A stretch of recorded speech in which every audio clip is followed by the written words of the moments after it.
Yes. Hi, my name is Victoria Cruz. I'm working for the Anti-Violence Project.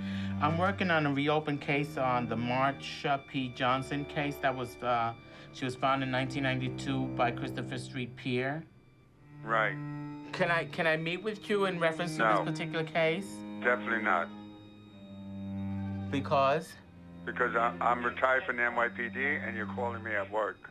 Can we meet outside of your job? No, definitely not. I don't want to meet in regards to anything.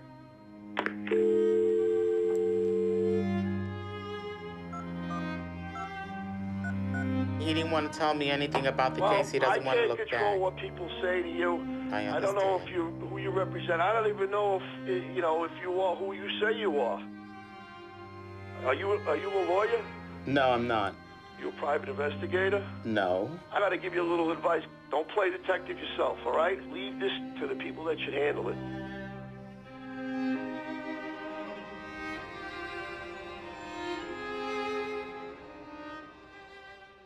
Welcome, Victoria and David, and congratulations on the movie and for telling an important part of our community's history, which is really important to us. So before we start, the people who have not seen the movie, I don't know why they haven't, do you want to tell us briefly what it's about, David? This is the death and life of Marsha P. Johnson is about a transformative figure from New York culture, from the LGBT community.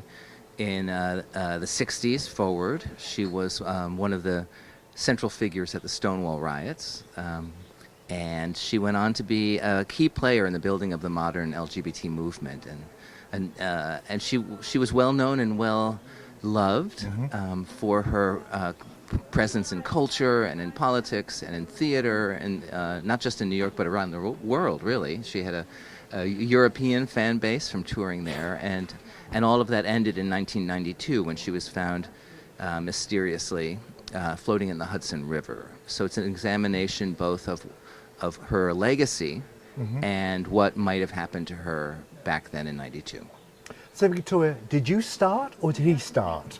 You did the investigation. I wonder how you two hooked up with each other.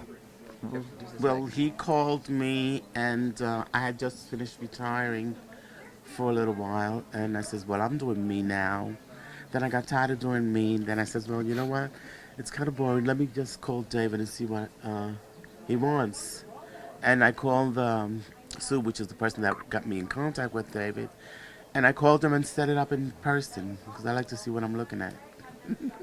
So you had the idea, David, to start this off? I did, and Victoria had worked for many years, for almost 2 decades, at the New York City Anti-Violence Project, which is kind of the core agency in the LGBTQ community that responds to violence against members of the community. And she had been an advocate there and a counselor and a person who was really central to the efficacy of the group.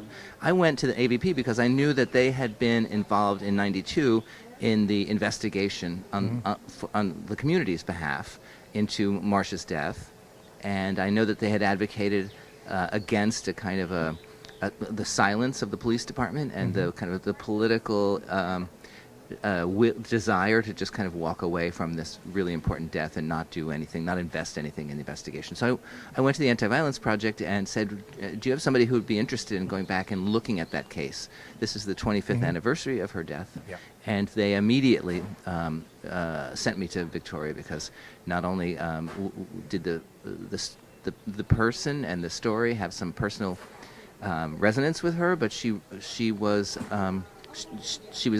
really the more capable people there to be able to take this up and let us, through her, discover this rich history. Victoria, why was it so important to you to take this on? It was important to me to take this on because there's a history there that's not being told by others. And people have to know what happened then, how the community was treated then, and why these two particular women, Sylvia Rivera and Marsha Johnson, spoke out against that particular treatment, either from within our own community. They were really the founders of the transgender rights movement. They started the first trans rights organization in 1970 called STAR, which stood for, and this just gives you a sign of how great they were, Street Transvestite Action Revolutionaries. And and they really were revolutionaries. They really understood what they were doing was revolutionizing the whole concept of gender and gender identity, and all within the sphere of what they were calling at the time the gay power movement. So David, this is your second time behind the camera, and you wrote Our Fathers. So this is your, not obsession, but this is your dedication to doing stuff about our history. I mean, Larry Kramer, we interviewed a couple of years ago, said it was really important we establish that. So I believe that's what you believe in as well. Well, absolutely. You know, LGBTQ history is untaught. And it used to be in the days before the plague that our history was passed down in a kind of an oral tradition from generation to generation, and AIDS really wiped that out in a way. It really destroyed an entire generation of men and interrupted that conversation across the generations, and it made us all realize that if we were going to keep this history and transmit it to not just to members of our own community, but really, you know, society at large, we're going to have to work hard at creating and historicizing this time, and that's what I've dedicated my career to doing, I think. And this film really is doing that for the origin story of the LGBTQ movement, but also these real key figures who should be celebrated as, you know, American heroes and world heroes, and instead have gone largely forgotten. Also, how the language has changed, because words take a different meaning. Like before, queer was a hostile word to say, it was demoralizing. Now it's more accepting because of fashion too. And the word transgender didn't exist back then. It was transvestite. Gay was a jovial, happy person. Now it's changed. So it evolved. So don't answer if you don't want to. We see you at the end of the movie taking a big fat folder to the FBI. Yes. Can we say what happens next, or are we not going to talk about that? Well, we did call to get a follow-up, especially when we started screening. Unfortunately, they had no answering machines, so we don't know if the new guy cut their budgets off. We see Trump's hand in this. Victoria brought the file over to the FBI at the right before all the troubles. Oh, right. So we're waiting for the smoke to clear a little bit over there to see what they might be able to do with this investigation. But I sense you're going to follow through on this. Why not? If once you start something, the end of the movie is not the end for me. The end of the movie for me is a new beginning. Because, you know, when I say what I say at the end of the movie, I hold my chin up and just keep on walking. You know, David, I had a sense that you had this wonderful archival footage, which included you when you were younger, and the great sense of colour in the village. And even though this was a sad story, to me it was a celebration of life too. Did you feel that too? Oh, absolutely. It's a funny movie. It's got a lot of humor.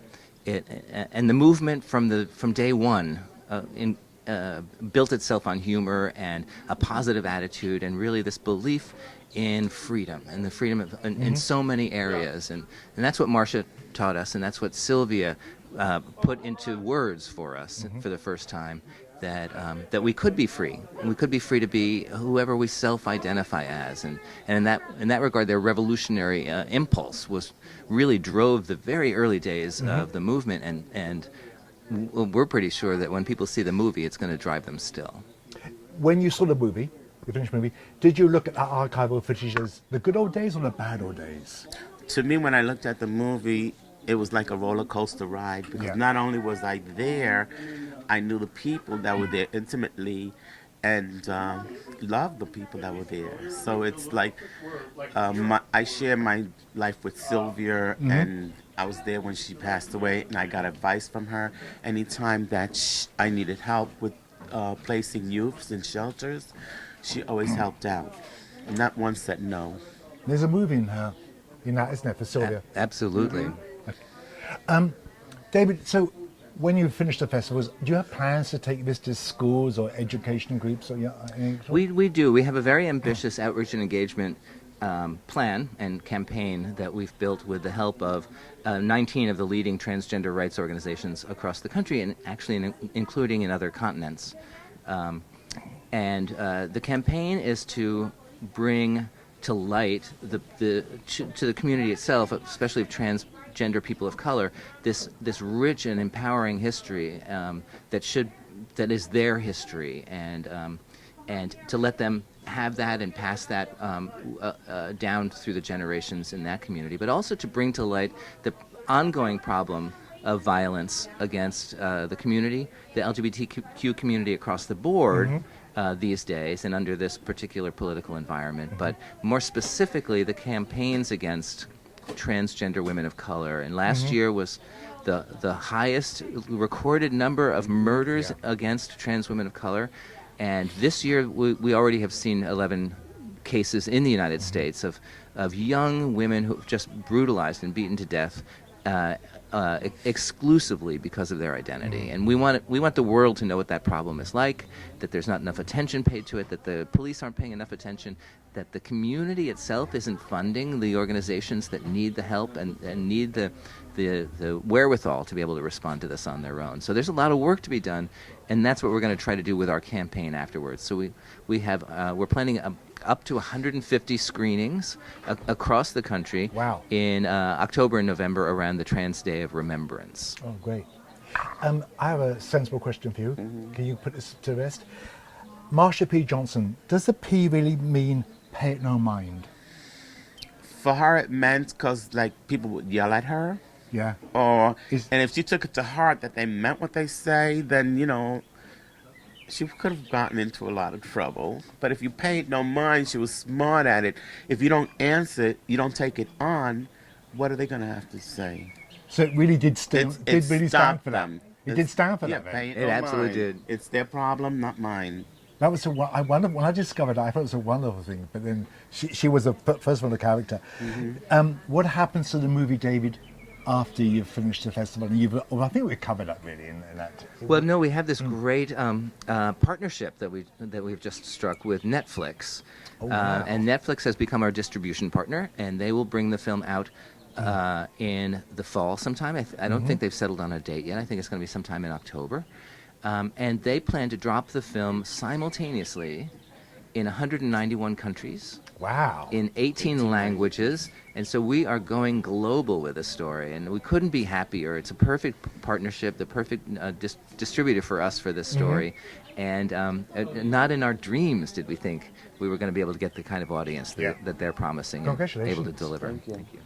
And so you've got the bug now, the camera. What's next for you? I've always had the bug of the stage. No, it's just the camera. Okay, so what's next for you? Have you got any other plans? I know you're retired, but you're not really a retiring person. I'm doing me now. This is me, more or less. Actually, because I did study theater, and most of the time my college was paid mostly by dancing and, working the clubs. And I'm doing me now. Who would have thought at 71? You'll be back in the club soon. Why not? Good. We'll book you straight away. And David, what's next for you? Can you tell me, or is it hush hush as usual? Well, we're working on a couple of other projects in the film space, but also in writing. So nothing's developed enough yet to be able to talk about it, but hopefully we'll come back with a third film, and I'm excited about that. We'll get the seats ready. It's been a pleasure talking to you both today, and thank you for taking the time out to speak to us. And good luck with your screening. It'll be sold out. And thank you for what you're doing, too. Oh, no, thank you for everything. I hope to see you again. Likewise. Bye-bye. Thank you, Roger.